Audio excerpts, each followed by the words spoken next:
So I'm a bow hunter. I'm a big outdoor guy. I bow hunt. I like to fish. I look for arrowheads all over the country. I love being outdoors. So I'm on a bow hunt in the Northwest Territories of Canada, 30 miles south of the Arctic Circle. And anybody that says we're running out of places for people to live has never been up there, because it's like the moon. There's nothing. I mean, we were staying in this little, we got dropped off by a float plane, and we were staying in this little lean-to down by a lake. But to hunt these caribou, they lived up above the sheep. I didn't know that. I thought, caribou, I've seen them on TV. They go in herds of thousands, and you just hide behind a rock and shoot one. Hell no. They're up there above the sheep. And I'm like asking the guide, where are we going to go? He goes, well, see the top of that mountain? I'm like, oh, no, really? He goes, no, the mountain past that. That's where we're going. So you just walk your butt off. So the first day we go up there, and it seems like we walked forever, and we found a few caribou, but none we wanted to shoot. So we stay out there glassing all day, and at night we're walking back. And I mean, we probably walked 10 or 12 miles. You know, you got these backpacks on, you're carrying your bow, and you're dead tired. And as we crest the hill down in the valley, I can see the lake where our lean-to is. And our guide's like, come on, we're going this way to the left. I go, dude, no. I said, we can cut straight down through here and cut the distance in half, and we'll be back at the lean-to. He goes, we could, but that's where all the grizzly bears live, is right down in that valley. And I'm like, why don't we go this way over here? But I learned an important lesson in that is don't guide the guide. Don't guide the guide. He's the reason you paid him to be there. Well, it was the same thing in my life. I didn't have a great father modeled for me, but that didn't mean I couldn't be a great father. What I needed to do was to find guides.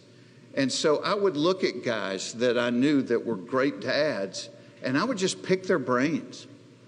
I'm like, tell me, how do you be a great, I don't know. Tell me how you be a great dad. I would find guys that were great husbands. And I'm like, tell me how to do this. You know, every guy in my family has been divorced for the past 7 generations. How do I be a husband that doesn't end up like that? And you know, one of the things that I learned, and that's why being authentic is so important, because you're not just being authentic with other people, you got to be authentic with yourself.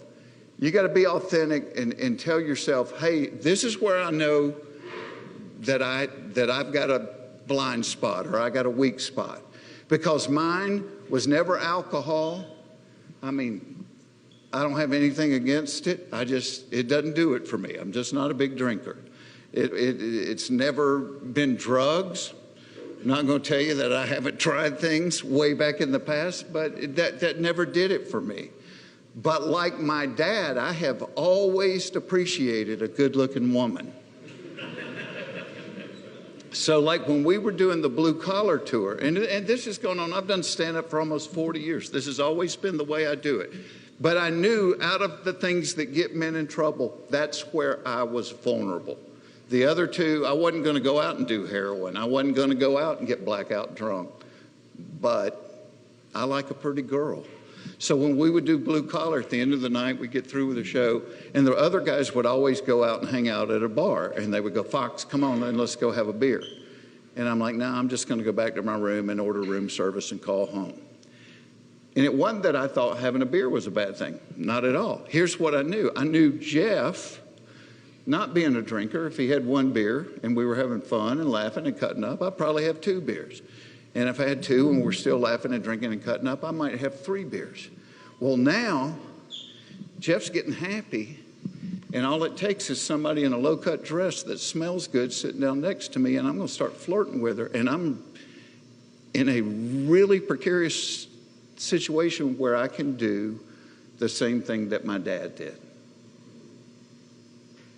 And so I'm like, be wise. Don't put yourself in a situation where you're going to be vulnerable. Because if you break that thing at home, you can glue it back together, but it's never the same. It's never going to be the same. So be wise and don't if your thing is alcohol, don't go out to the bar. It's going to get you in trouble. Be honest with yourself. All of us have weak spots. All of us have blind spots. But be wise enough to avoid those spots. Because here's what happens. Trust, and you know this with your friends, trust is built, it's like a cup of coffee. You build trust one drop at a time. When you meet somebody, you don't know nothing about them, you have no trust. And then you'll go out and you'll do something together and you go, I really like that dude. And you got a couple of drops of trust in there. And then over the months and over the years, that cup fills up one drop at a time and it's full. But when you break trust, it's like breaking the bottom out of that coffee cup. You don't lose it a drop at a time. You lose it all at once. And when you lose it, it never comes back the way it was before.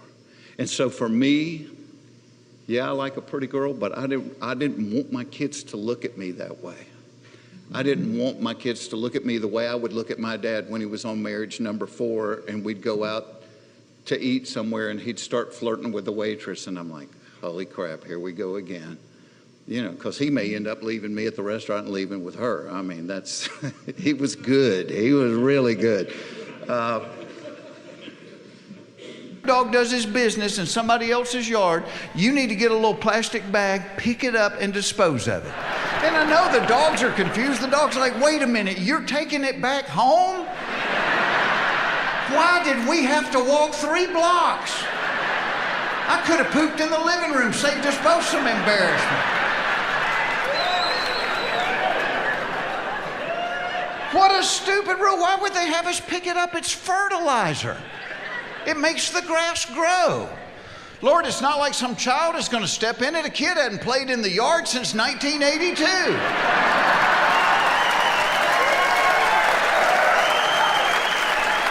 You know what's sad? We have an entire generation that has no idea how to get dog poop off the bottom of their shoe. But when I was growing up, we played in the yard every day. And every day, somebody stepped in dog poop. And when it was your turn, you knew what to do about it. You would hobble over to the curb and scrape the biggest part off on the edge of the curb.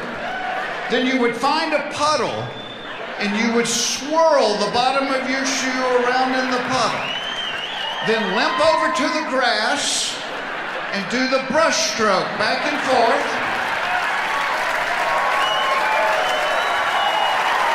Then you would find a little bitty piece of stick and you would sit down on the curb and you would pick it out of the zigzag pattern on the bottom. Then you wore those shoes to church the next day. And nobody in that church knew you'd stepped in dog poop. See, when it comes to technology, my wife and I laugh about this because we're in our mid-50s and my wife says we are the bologna in the technology bologna sandwich. We're right in the middle because our parents can't text and our children can't write. My kids don't even think you need to study. They're like, Dad, if you want to know something, you just Google it. And to a point, they're right. When I was growing up, if you were watching TV and somebody said, what was that guy in? You'd go, well, he looks familiar. That was it. Now you're watching TV, somebody goes, what was that guy in? Somebody goes, he was the janitor on Joey. Of course he was. But I try to tell my kids, I said, yeah, there's a lot of stuff you can learn from Google. I said, but there's just as much stuff you can't learn from Google. You only learn it from life experience. You'll usually learn most of it the hard way. It's stuff that's not Googleable. I don't know if that's a word. But I call them the facts of life. It's stuff you can't Google. Like this, fact of life. If you are trying to get to the bathroom in an emergency situation, it is not a wise idea to unbutton your pants in transit trying to save a couple of seconds. Because the muscles that guard the floodgates will interpret the unbuttoning as the signal to abandon their post. And the 2 seconds you saved on the button are nullified by the hour and a half you spend mopping and doing laundry. You only learn that the hard way. Fact of life. If you are going to see a scary movie at the movie theater, it will be much more entertaining if you can find a seat directly behind a group of black women. Because not only will you get the scary movie, you will also get their running commentary of the scary movie. Oh, look at this. She running around in her panties like that. Girl, put some drawers on and put that hair up before he snatched that weave out your head. Now, can you see this girlfriend? She going back in the house. No, she going down to the basement. Girl, get your shit and get out there now.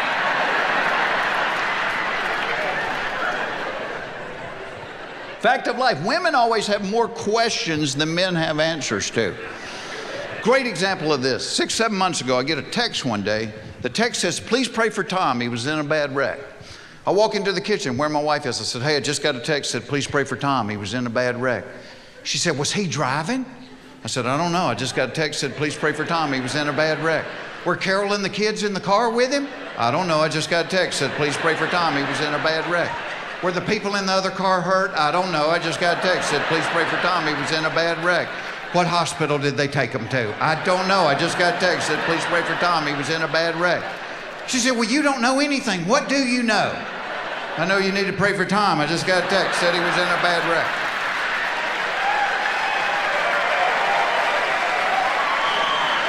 That's all I got. I ain't holding anything back. That's it. People pointing at each other here.